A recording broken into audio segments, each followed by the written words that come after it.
이 시간 절체절명의 순간 무엇을 할 것인가 라는 제목으로 하나님 말씀 증거하도록 하겠습니다. 절체절명이란 뜻은 몸이 끊어지고 목숨이 끊어진다라는 뜻입니다. 도저히 어쩔 수 없는 절박한 상황이나 궁지에 몰리는 상태를 뜻합니다.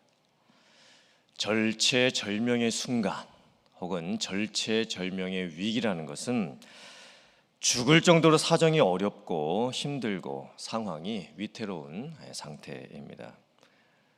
많은 분들이 절대절명이라고 표현하시는데 잘못된 표현이고 정확하게는 절체절명입니다. 오늘 본문 말씀에는 솔로몬 왕이 성전을 건축하고 나서 하나님께 기도하는 내용이 나옵니다. 과연 솔로몬 왕은 성전 건축을 완공하고 난 후에 어떤 기도를 하나님께 드렸을까요? 그 기도의 내용이 절체절명과 어떤 연관이 있을까요? 요즘처럼 경제적으로 어렵고 여러 가지 병들이 생기고 기후 변화까지 심각해지고 영적으로도 많이 무너져 가고 있는 상황 속에서 과연 교회의 존재의 이유의 목적은 무엇이 되어야 할까요?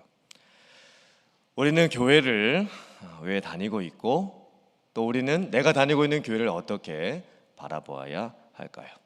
함께 말씀을 통해서 은혜를 나누기를 원합니다. 첫 번째, 성전 건축의 의미는 하나님의 임재, 함께하심, 하나님이 기둥되심, 지키심, 하나님이 씻으심, 정결의 의미를 가지고 있습니다. 열왕기상 6장과 7장을 읽어보면 솔로몬이 지은 성전에 대해서 아주 자세하게 말씀을 하고 있습니다. 성전을 건축할 때에 어떤 물건을 어떤 재료를 가지고 어떤 크기로 만들고 어떤 용도로 만들었는지 너무나 디테일하게 말씀을 하고 있습니다. 여러분들께서 꼭 한번 읽어보시길 바랍니다. 솔로몬 성전 건축에 대해서는 아마 몇 시간 특강도 할 수 있는 내용이겠지만 제가 핵심만 정리해서 말씀을 드리도록 하겠습니다. 화면을 한번 봐주시면요. 먼저 솔로몬 성전의 예상 모형도입니다. ESV 성경에 수록된 자료인데요. 성전 건축 기간은 7년이었고 크기는 길이가 60규빗, 약 27m, 넓이가 20규빗, 9m, 그리고 높이가 30규빗, 13.6m 정도 됩니다. 평수로 따지자면 한 70평 정도의 네모 반듯한 건물입니다. 어쩌면 솔로몬 성전이 그렇게 큰 성전은 아니었습니다. 그렇게 웅장한 성전은 아니었습니다. 솔로몬 성전이 세워진 장소가 참 중요합니다. 예루살렘 모리아산 위에 세워졌습니다. 네, 적으시고요. 예루살렘 모리아산은 아브라함이 독자 이삭을 하나님께 제물로 바치려고 했던 그 장소입니다. 또한 모리아산은 오르난의 타작마장이 있던 곳으로서 다윗이 하나님께 범죄하고 난 후에 회개하면서 하나님께 제단을 쌓았던 곳이기도 합니다. 예루살렘의 이 모리아산, 오르난의 타작마당의 장소, 그 장소는 하나님이 임재하시고 하나님과 친밀한 관계를 맺고 하나님이 함께 하신다라는 의미가 있었던 장소였습니다. 만남이 있고 관계가 있고 순종이 있고 헌신이 있는 장소입니다. 우리가 세상을 살아가기가 힘든 이유가 무엇일까요? 믿을 만한 사람이 없다라는 것입니다. 믿을 대상이 정말 없습니다. 관계를 아름답게 끝까지 가지고 갈 수 있는 관계가 많지가 않습니다. 가족 정도 혹은 교회 성도님들 정도 아니면 친한 절친 정도입니다. 특별히 절체절명의 몸이 끊어져 나가고 목숨이 끊어질 것 같은 위기의 순간이 찾아올 때 내가 정말 의지할 만한 대상은 손에 꼽을 정도입니다. 소경이 소경을 인도할 수가 없듯이 사람이 사람을 의지해서는 궁극적으로 살아날 수가 없습니다. 시편 146편 3절부터 5절 말씀 같이 봉독합니다. 귀인들을 의지하지 말며 도울 힘이 없는 인생도 의지하지 말지니 그의 호흡이 끊어지면 흙으로 돌아가서 그날에 그의 생각이 소멸하리로다. 야곱의 하나님을 자기의 도움으로 삼으며 여호와 자기 하나님에게 자기의 소망을 두는 자는 복이 있도다. 아멘. 지렁이도 밟으면 꿈틀거린다고 합니다. 아무리 약한 미물인 지렁이도 밟혀서 죽을 지경이 되면 몸부림을 치듯이 아무리 사람이 온순한 사람도 착한 사람도 남에게 불이익을 당하면 가만히 있지를 못합니다. 또 사람이 정말 힘들고 어려우면 무엇인가를 찾게 되어 있습니다. 몸이 끊어져 나가고 목숨이 끊어져 나가는 그런 절체절명의 순간에 아무 일도 없다는 듯이 편하게 있을 수 있는 사람은 아무도 없습니다. 여러분께는 절체절명의 순간이 있으셨습니까? 혹은 지금 그런 절체절명의 순간을 보내고 계십니까? 제 인생에도 여러 가지 힘들고 어려운 일들이 있었지만 절체절명의 그런 순간은 한 번 정도 있었던 것 같습니다. 죽을 만큼 힘들었던 시간이었습니다. 그때 저는 산을 찾아가고 강을 찾아가고 구름을 찾아가고 바람을 찾아가고 혼자서 여기저기를 참 많이 찾아다녔던 것 같습니다. 그런데 그런 방법으로는 절체절명의 위기를 벗어날 수가 없었습니다.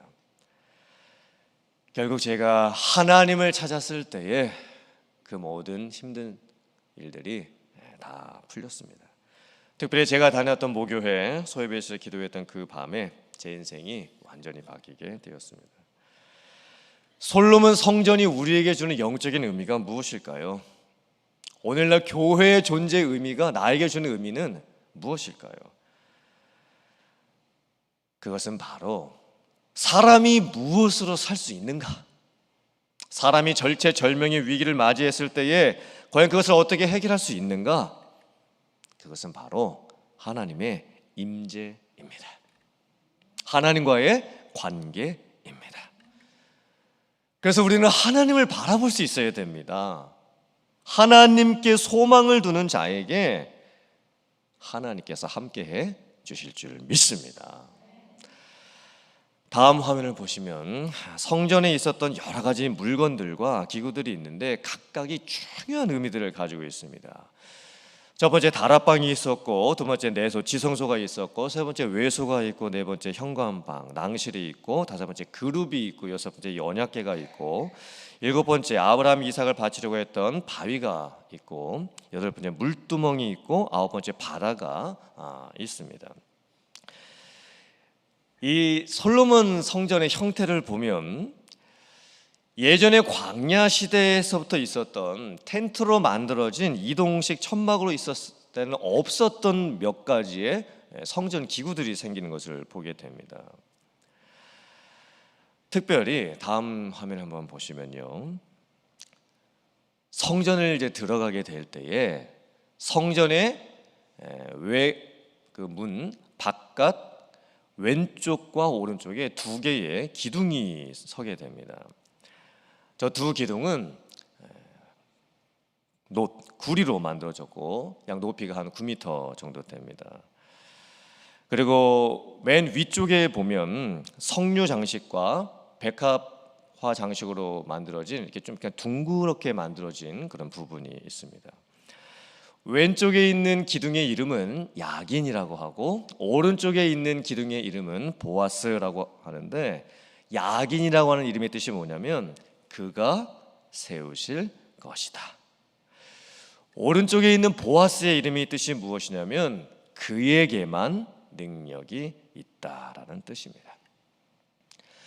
예전에 성막에는 없었던 것이 솔로몬 성전에 새롭게 세워지게 됐는데 그것이 바로 두 기둥이었습니다. 저 두 기둥이 의미하는 것이 무엇일까요? 하나님께서 세우신다라는 것입니다. 하나님께서 세우신 것은 무너지지 않는다라는 것입니다. 하나님은 영원하시다. 하나님에게만 큰 능력이 있다라는 뜻입니다. 두 기둥 위쪽에 보면 성류 장식과 백합화 장식이 있는데, 성류는 풍요로움을 상징하고 백합화는 순결함을 뜻하는 것입니다. 흰색에 때묻지 않은 순결함입니다. 성류와 백합화가 의미하는 것이 무엇이냐면 약속된 땅의 꽃이라는 뜻입니다.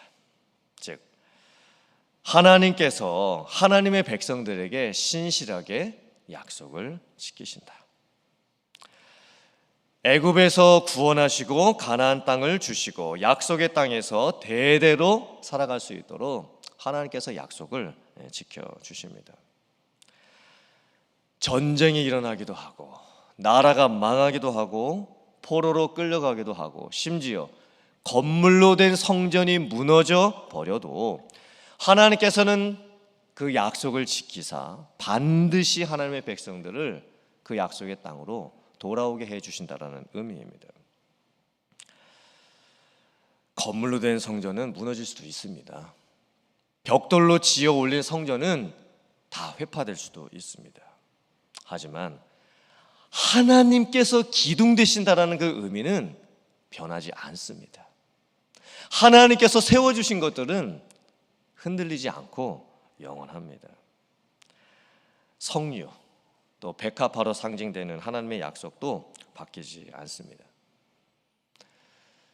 우리가 인생을 살아가는데 힘든 이유가 무엇일까요? 계속 바뀌기 때문입니다. 사람들의 마음도 바뀌고 건강 상태도 바뀌고 우리의 형편도 계속 바뀝니다.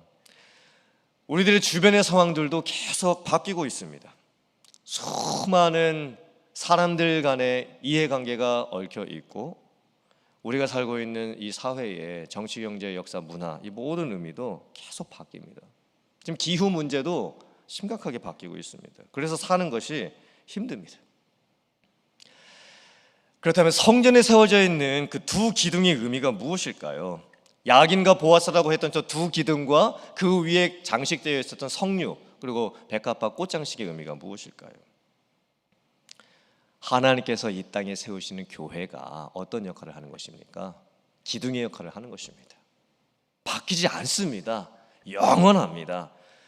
우리는 지금 그런 은혜가 가득한 교회를 다니고 있습니다. 그 하나님께서 세우신 교회 안에서 우리가 하나님의 영원하심을 보고 하나님의 함께하심을 느끼며 하나님의 지키심을 경험할 수가 있고 그 약속 안에서 나도 바뀌고 다른 분들도 바뀌고 이 세상 모든 것들이 다 바뀔 수 있겠지만 변치 아니하시는 그 하나님의 은혜 안에서 우리는 절체절명의 위기를 극복하고 살아가게 되는 것입니다.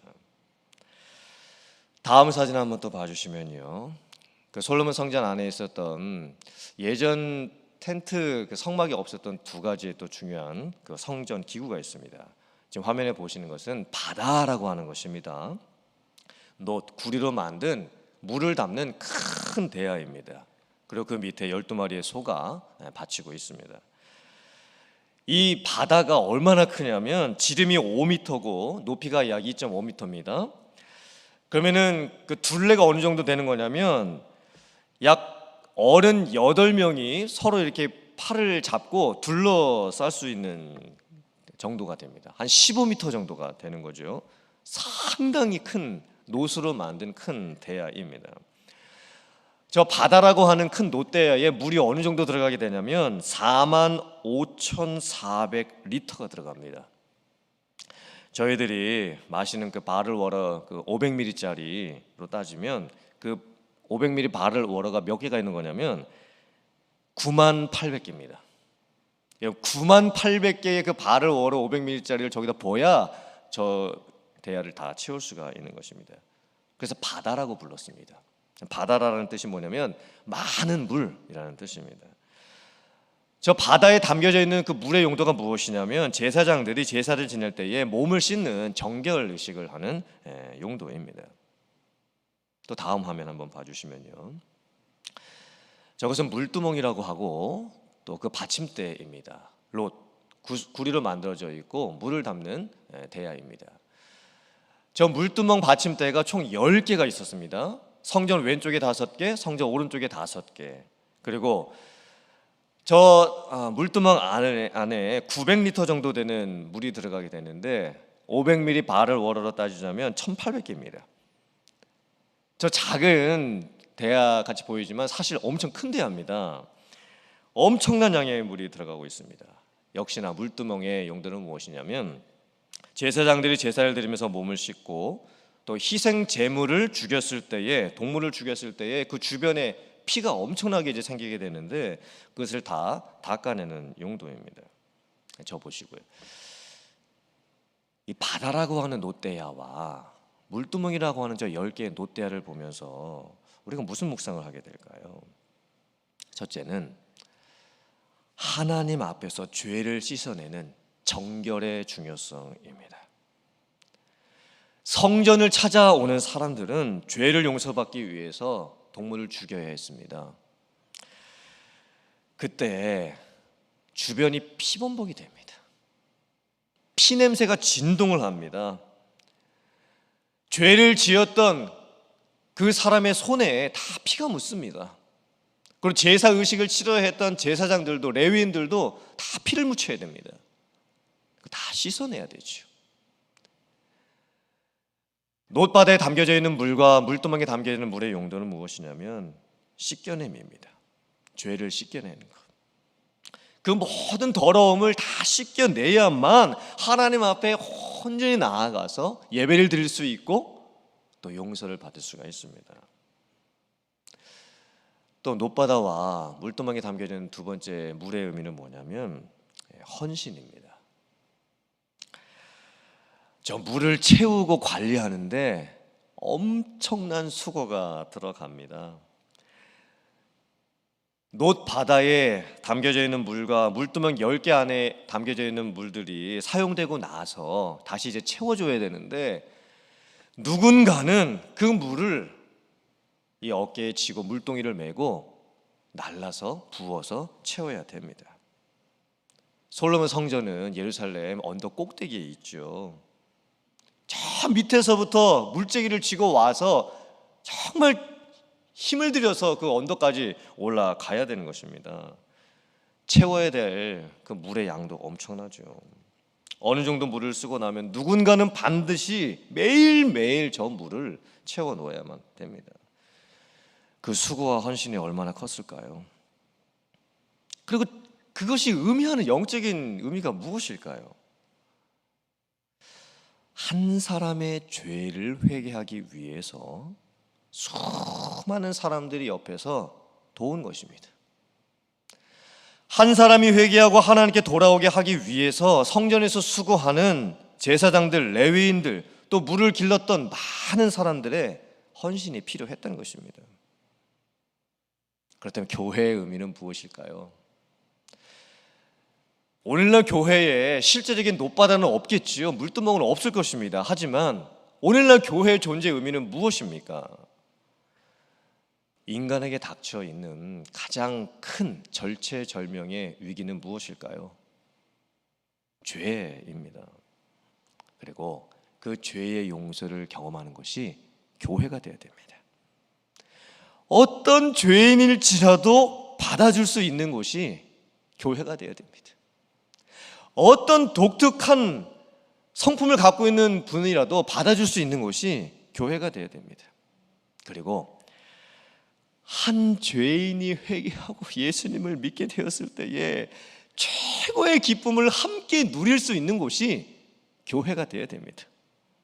시험에 들고 방황하는 한 영혼이 회복하도록 돕고 신앙생활을 다시 잘할 수 있도록 돕는 곳이 바로 교회가 되어야 됩니다. 그것이 바로 성전 안에 있었던 놋바다와 물두멍이 주는 영적인 의미였습니다. 그리고 우리는 지금 그런 교회를 다니고 있습니다. 죄 사함을 경험할 수 있는 곳, 모두가 함께 한 영혼이 예수님을 믿고 돌아오게 됐을 때 기쁨을 경험할 수 있는 것, 그것이 바로 교회입니다. 사랑하는 성도님들, 절체절명의 순간 여러분들은 누구를 찾아갈 것이며 어디를 찾아가시겠습니까? 하나님을 찾아가시고 교회를 찾아가시기를 바랍니다. 그리고 그 안에서 기둥되시는 그 하나님을 경험하시고 또 우리를 회복하시고 무엇보다 죄사함과 구원의 감격을 갖게 하시는 하나님의 그 은혜를 경험할 수 있는 여러분들 다 되실 수 있기를 주님의 이름으로 축원합니다.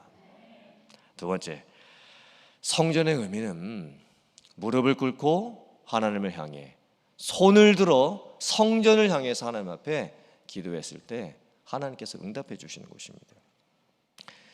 이제 열왕기상 8장 말씀을 보면 솔로몬 왕이 성전을 다 건축하고 나서 봉헌식을 마치고 하나님께 기도를 하는 내용이 나옵니다.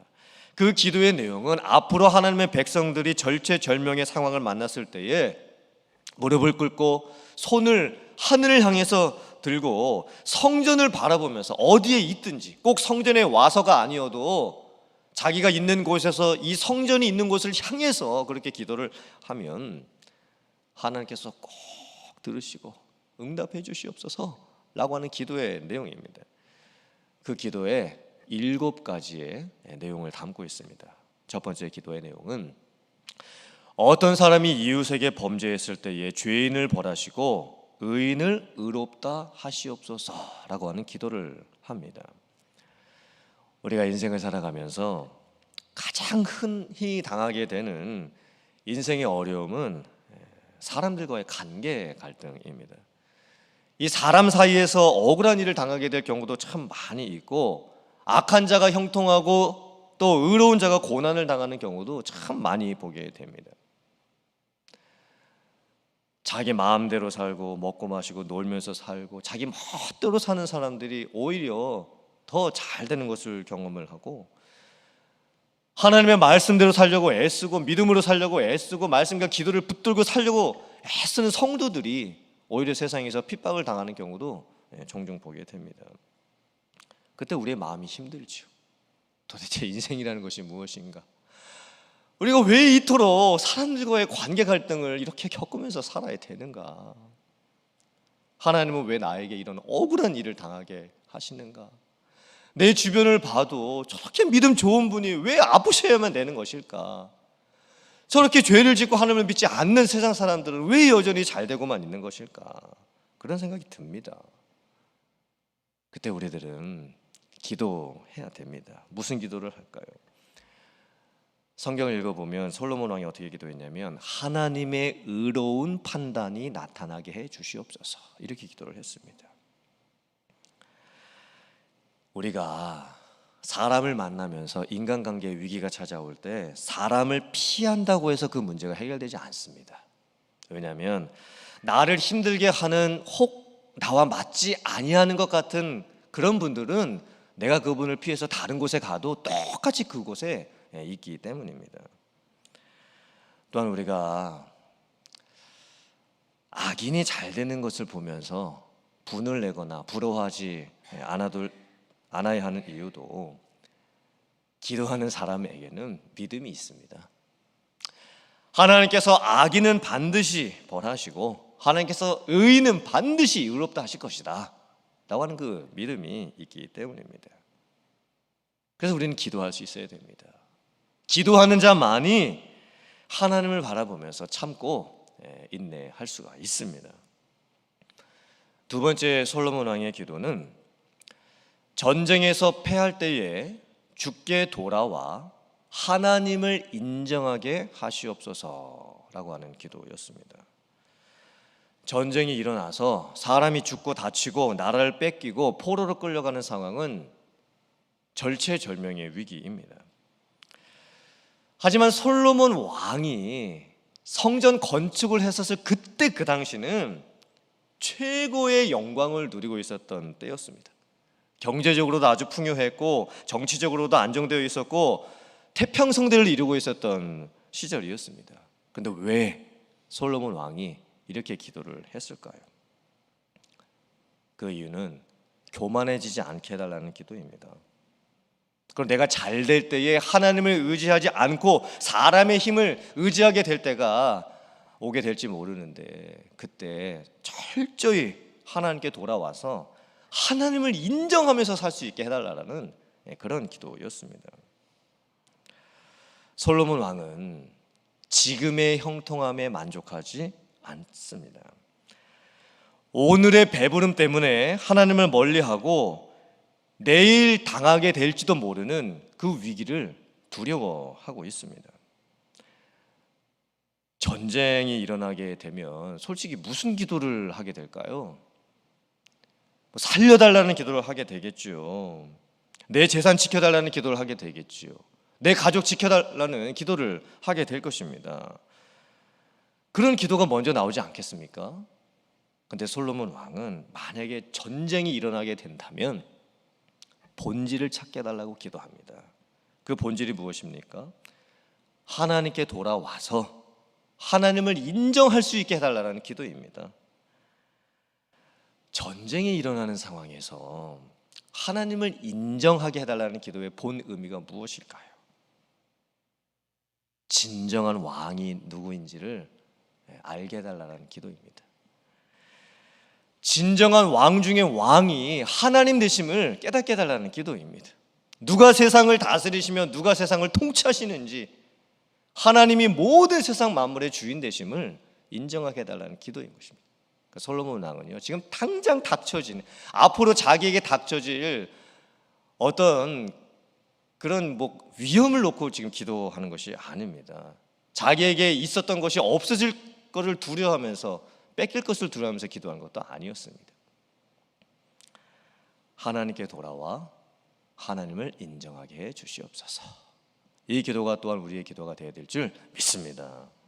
세 번째, 가뭄이 들 때에 죄악에서 떠나면 하나님의 기업의 땅에 비를 내리시옵소서라고 기도를 합니다.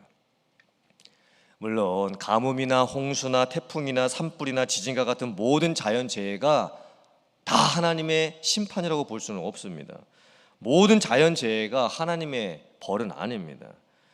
최근에는 인간이 자연을 망가뜨림으로 인해서 기상이변이 생기고 재해들이 일어나는 경우를 많이 보게 됩니다.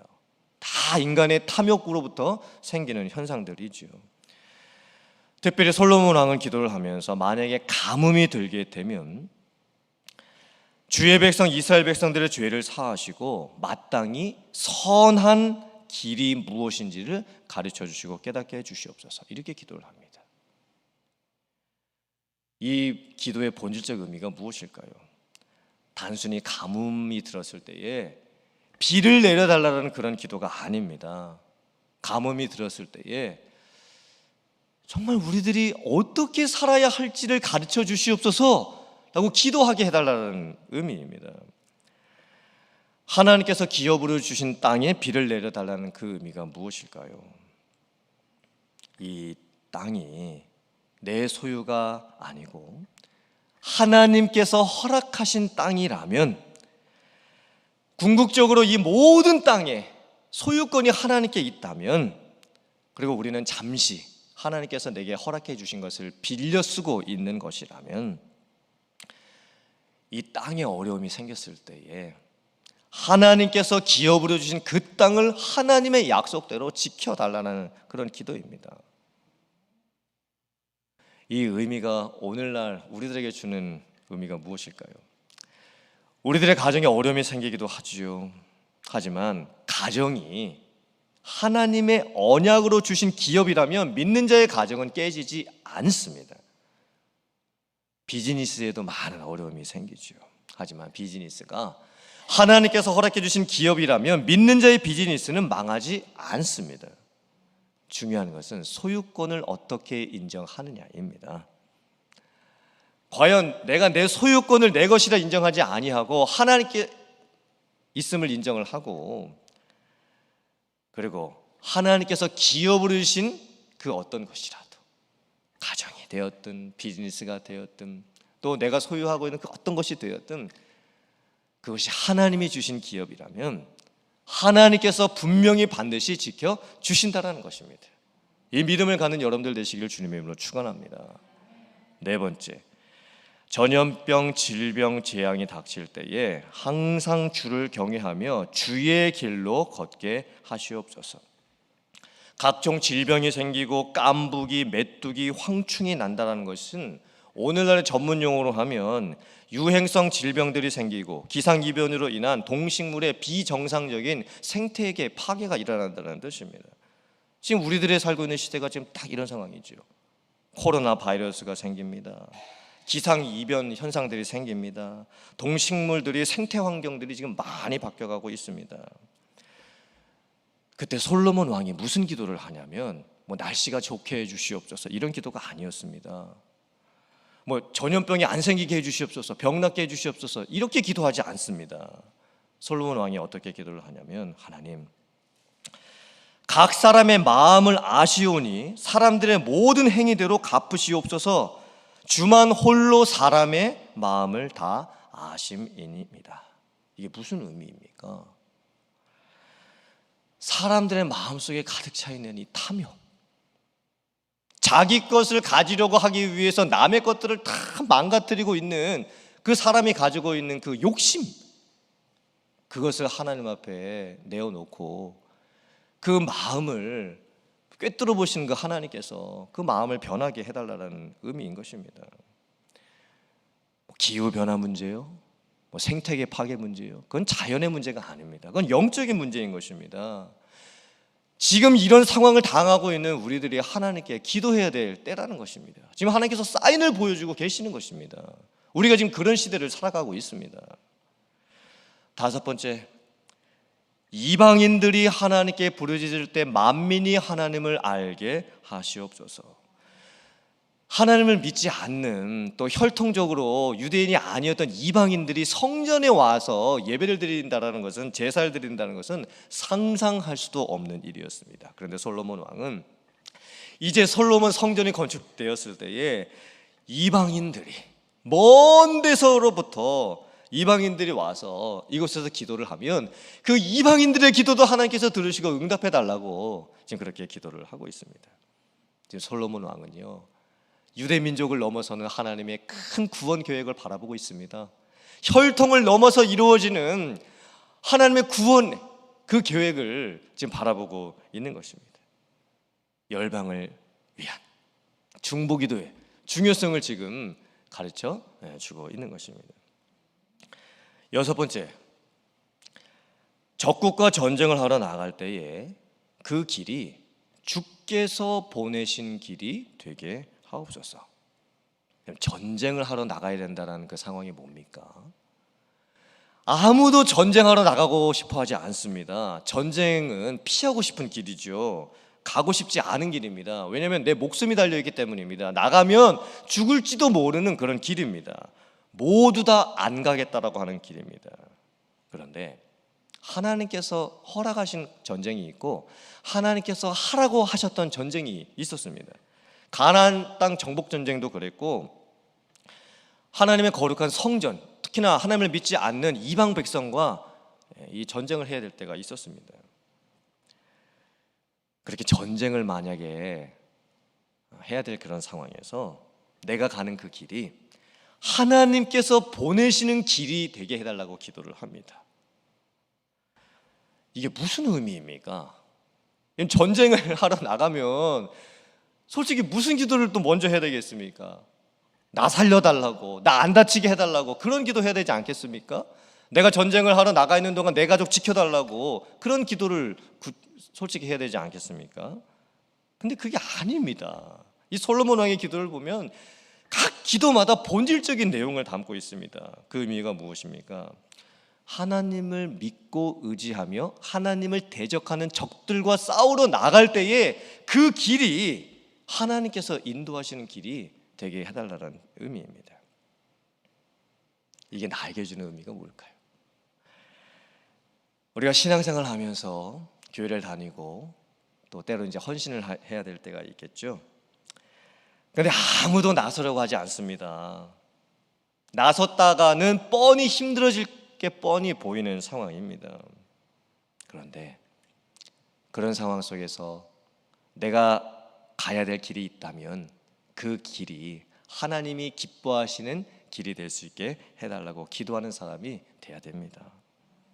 아무도 나서지 않는 상황 속에서 하나님께서 주시는 기쁨으로 나서서 헌신하는 사람이 바로 내가 될 수 있게 해달라고 우리는 기도할 수 있어야 됩니다. 그리고 그렇게 자기가 있는 위치에서 함께 기쁨으로 하나님께서 하라고 하신 그 말씀에 순종하고 기쁨으로 순종하는 사람들이 우리 주변에 많아질 수 있게 해달라고 우리가 기도해야 될 줄 믿습니다. 마지막 7번째, 포로로 끌려갔을 때에 불쌍히 여김을 받게 해 주시옵소서. 하나님의 은혜를 잊어버리고 내 마음대로 살다가 다른 나라에 포로로 끌려가게 됐을 때 그것을 깨닫고 회개하고 온 마음으로 하나님께 돌아올 수 있게 해달라는 기도입니다. 귀환의 은혜를 간구하는 기도죠. 귀환의 은혜. 지금 여러분들의 마음은 어디에 있으십니까? 혹이나 내 마음이 하나님보다 다른 것에 지금 빼앗기고 있지는 않으십니까? 우리는 기도하면서 그 중심을 옮겨놓을 수 있어야 됩니다.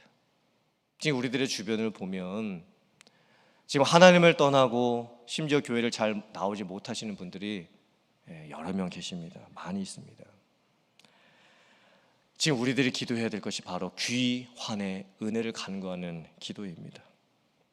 하나님의 영이 임해서 회개의 영이 나에게도 임하고 그분에게도 임해서 하나님께 돌아올 수 있는 귀한의 은혜가 있게 해달라고 우리는 기도해야 됩니다. 이것이 바로 솔로몬 왕이 했던 기도의 내용이었습니다. 이 7가지의 절체절명의 순간 우리가 하나님 앞에 기도하게 되면 그 최적 응답이 무엇일까요? 열왕기상 8장 60절 말씀 같이 봉독합니다. 이에 세상 만민에게 여호와께서만 하나님이시고 그 외에는 없는 줄을 알게 하시기를 원하노라. 아멘. 절체절명의 위기는 유일하신 하나님을 만나게 되는 기회가 됩니다. 솔로몬 왕이 절체절명의 순간에 하나님께 기도했던 그 7가지의 간구의 기도를 잘 기억하시길 바랍니다. 그리고 묵상하시길 바랍니다. 그리고 여러분들께서도 그 기도대로 기도하시기를 바랍니다.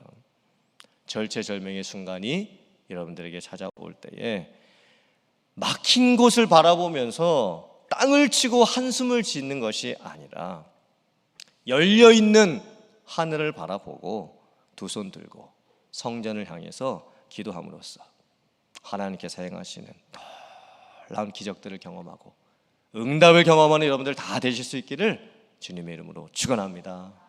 아멘.